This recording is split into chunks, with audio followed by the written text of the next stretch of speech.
At the Warner Brothers Making the Harry Potter Studio Tour, you can see the actual sets and props used in the films. Allow a number of hours to see it all. Following a visit early in the year, we decided to come back at Christmas to see how it had changed.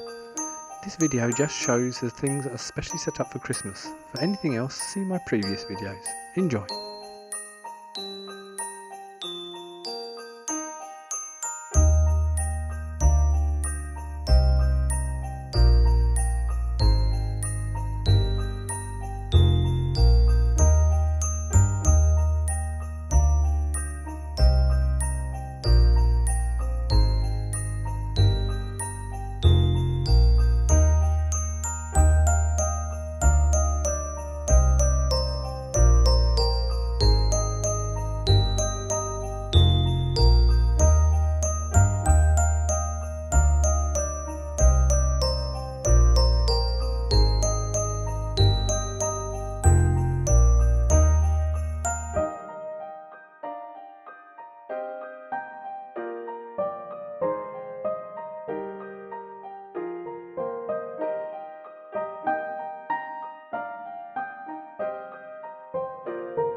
If you enjoyed this, why not watch the previous episodes? And don't forget to subscribe, as new content is put up weekly.